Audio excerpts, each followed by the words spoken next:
Hello, our friends, Evolutionary Energy Arts family. Hello there, and welcome back for more punishment. More punishment, and Rama is just eating the tax collector, as we like to say. If you could hear the chomping. Yeah, we did a video here. This was a Patreon exclusive, and just going into the satanic sacrifices that are just evident, and the connection to all those things that go back into our past that are still active, still repeating themselves. History repeats itself until we can understand what's going on. And, thankfully there is an awakening. It could come faster. I think so too. Yes, but we do want to, again, invite everybody, if you are so inclined, join us on Patreon. Every video goes up over on Patreon, and we could talk sometimes a little bit more, certainly compared to YT, we could talk a little bit more openly, and it does support the channel. It enables us to literally put food on the table so we could keep doing videos and instead of doing other things. So as you can see, there's a lot of solar flares. Look at all these solar flares. You see where I'm down here with that big X 1.1. It's been active, guys, and I don't think anybody saw the KP go into 8. It went up to 8. Yeah, this is big, and it's interesting too.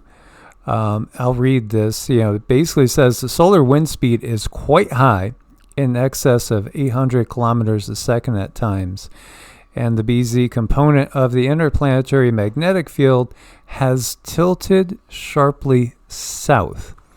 So we have a severe G4 geomagnetic storm in progress. Again, you might see aurora, but you will probably, if you're sensitive to the energy, you'll feel it. Now, this time around, I feel like I'm on a high, and I don't do any mind-altering substances. I don't even touch a drop of wine, never even a cold beer anymore. Totally clean.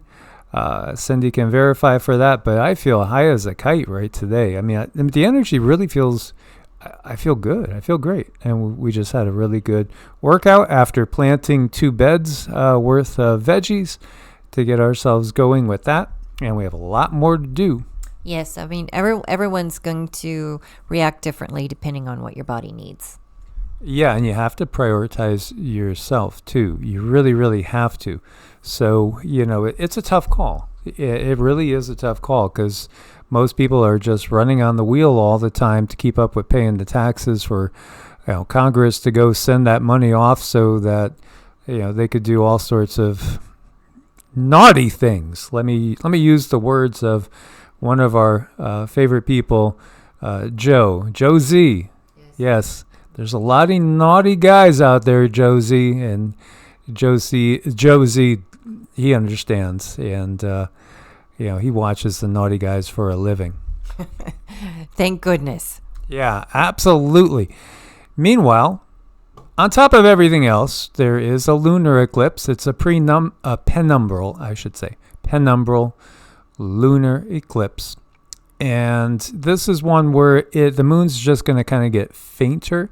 1 a.m. I believe is the time to look at it. I think that is 1 a.m. Eastern time. Yes, 1 a.m. Eastern time, Monday morning. So tonight when you go to bed, if you really want to see a little faintening of the moon, you could go out at 1 a.m. Or if you're up at that point in time, go ahead and take a peek. Just another one of the things that we have going on. But that also kind of tells us that we're only 2 weeks away from the big eclipse. We're only 2 weeks away. We are only 2 weeks away from the big eclipse, guys. This is the biggest one in my lifetime. That's truly what it feels like. It's the final countdown. Yeah, absolutely. Somebody name a song. Who sung that? I think it was Europe. Correct me if I'm wrong, but yeah, it's the final. Yeah, absolutely. So interesting spiritual take on the lunar eclipse. This is by Dakini. A little tweet. The lunar eclipse is a gateway to introspection and the amplification of the noblest intentions in the never-ending cycle of light and darkness that governs our world.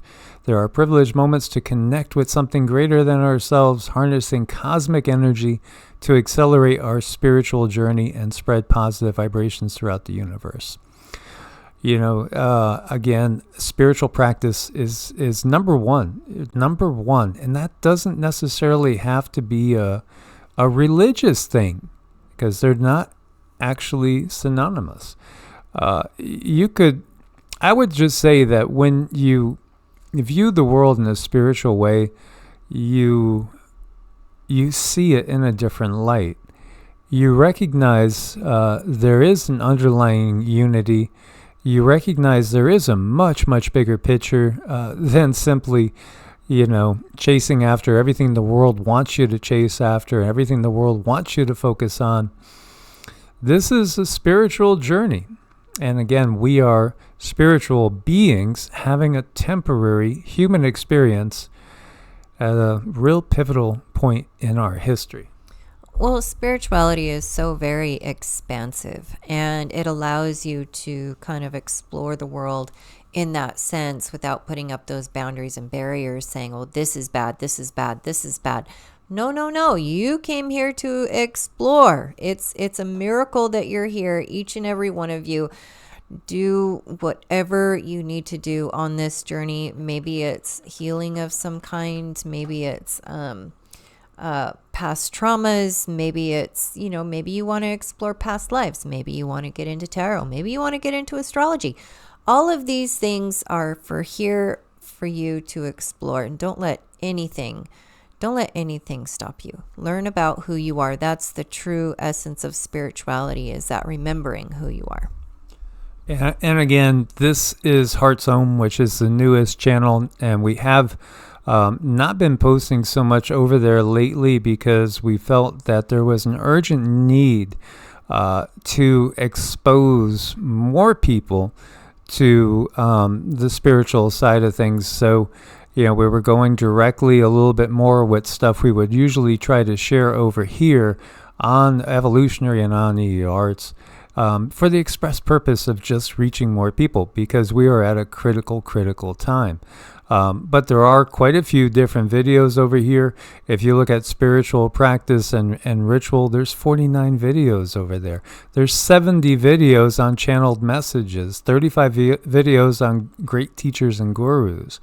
And also there's a lot of videos on mantras and yoga and other things. So, and the ascension process, 50 of them. So, please do go ahead and explore and deep dive, the real Yeshua, which, again, we're trying to get across that idea that if you're thinking of Yeshua in terms of, the fundamentalist point of view, the mainstream point of view, it's not really the real person. And how can you say that? Well, look at this. Who runs this world? It's literally Satan, the adversary. That's what Satan means. And so it should be really obvious that everything has been tainted with the satanic system influence in mind. And then you would say, well, what writings did they try to get rid of? And go read those. Look at the Gnostic versions if you want to read something biblical and something that has that kind of vibe to it, but something that is a lot closer to the truth than what we get with the control systems, authorized versions, so to speak. Mm-hmm. Indeed. As always, guys, we want to thank you for your support. Stay prepared out there. Source bless and namaste. Namaste.